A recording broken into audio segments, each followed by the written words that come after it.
ever asked yourself what network marketing is all about? And what is the truth behind network marketing? Is it MLM, direct selling, a pyramid scheme, a form of franchising, an affiliate marketing program, or just a combo of all the above? Confused? Bemused? Enthused? You well might be excused.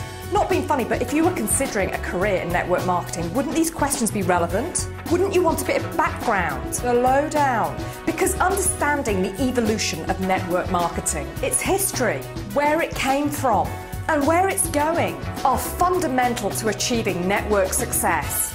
So whether you're a history buff or not, if you learn a bit of background and you have the knowledge, you have perspective. And if you have perspective, you have the power to make the right choice. Because the wrong choice could be the wrong choice. So let's take a closer look. The North American notion of direct selling can be traced back to the 1600s. Voyagers establishing fur trading routes and posts on behalf of the Hudson Bay Company. In New England in the mid-1700s began the phenomena of the Yankee peddler, in which the peddlers would travel in their cart home to home through the countryside selling their wares. The number of salespeople began to grow rapidly in the United States, starting in the late 1800s. 1861, 1,000 salespeople. 1869, 50,000 salespeople. 1903, 300,000 salespeople. Why? Because as consumers, we're a jolly insatiable bunch. The only reason a great many families don't own an elephant is because, frankly, they've never been offered an elephant for $1 down and easy weekly payments. We like to buy things. In 1860, Henry Heinz, a former peddler, formed an organisation of 400 salesmen to sell various vegetable products, like ketchup and pickles, to people who didn't grow their own. Can you imagine life without tomato ketchup? The big ideas never seem like big ideas at first, do they? Round about the same time, another peddler called Asa Candler built a sales force selling Coca-Cola syrup to restaurants after buying the formula from a pharmacist called John Pemberton in 1886. Out of these organisations came companies that allowed their salespeople to have their own business. Now there's a good idea. In 1868, J.R. Watkins founded one of America's first natural remedies companies where its associates marketed directly to consumers. In 1890, David McConnell started the Californian Perfume Company, which was based out of New York. In 1906, he had 10,000 sales representatives selling 117 different products. The Californian Perfume Company changed its name to Avon Products in 1937. It's a mystery. How on earth did Avon get so many women to take orders? In 1905, Alfred C. Fuller, another former peddler, started the Fuller Brush Company. He hired 270 dealers throughout the United States to follow his business plan based on commission-only sales. By 1919, the Fuller Brush Company had made $1 million in sales.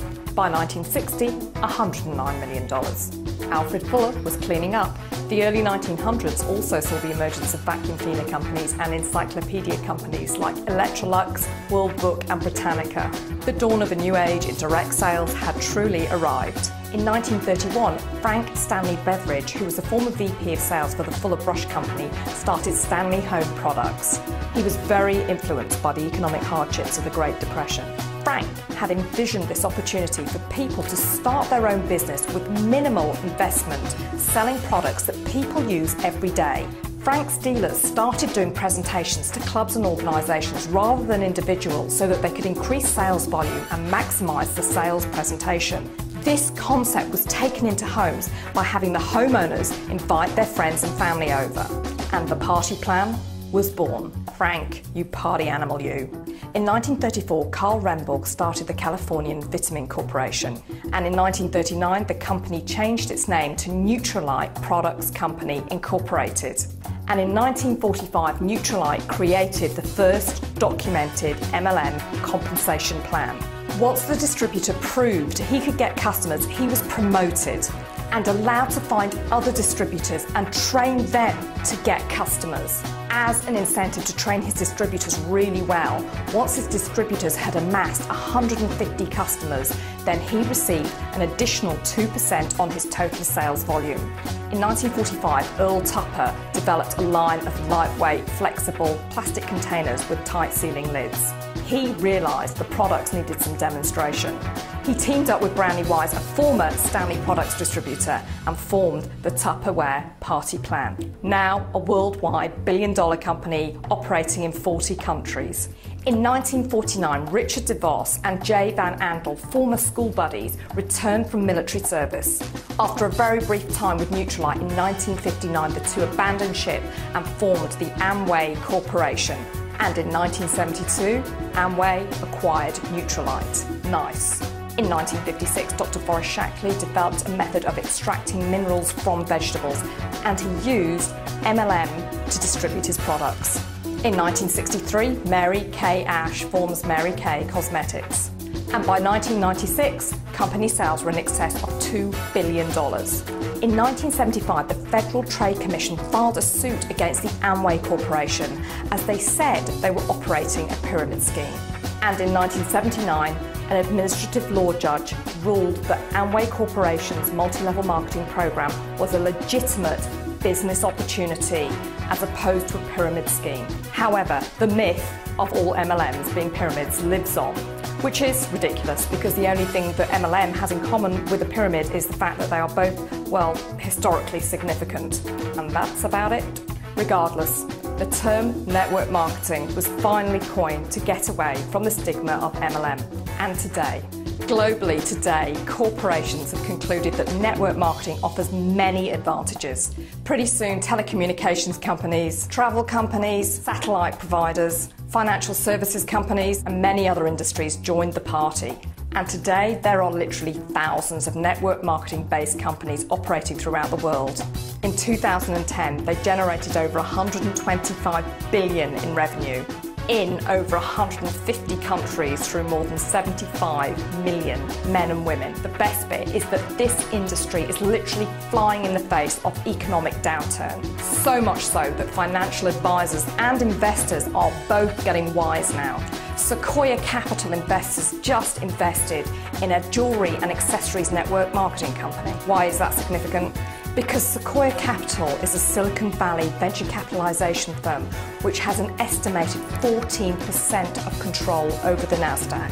They only invest in soon-to-boom industries and companies like YouTube, LinkedIn, Google, Yahoo, Apple Computers, and they are now investing in network marketing. Get the hint? Fully proven, network marketing is also now the preferred distribution method of a lot of very well-known business people and authors who are personally lending their public endorsement to the industry. People like Brian Tracy, Stephen Covey, Robert Kiyosaki, Paul Zane Pilzer, Jim Rohn, Donald Trump, Richard Branson, and Warren Buffett. They are all openly talking about the merits of this industry. They're investing in it and they're encouraging people to consider it. More than 12 million jobs have been eliminated from the US economy since December 2007.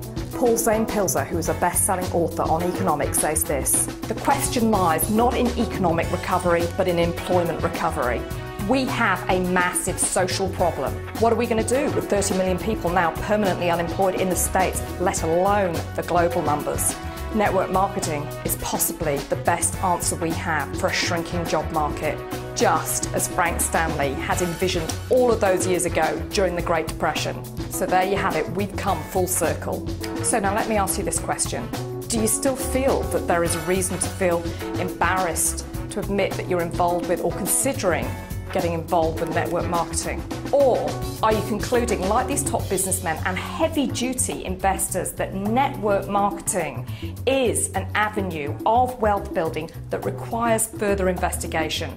Donald Trump said that this is one of the oldest and most respected business models on the planet that has stood the test of time. Honestly, how many other industries can you say that about? If you think long enough, you'll know the answer. In the meantime, if you would like an absolutely free report on the fantastic future of network marketing, then click the link below this video for an instant download or go to fantasticfutureofnetworkmarketing.com.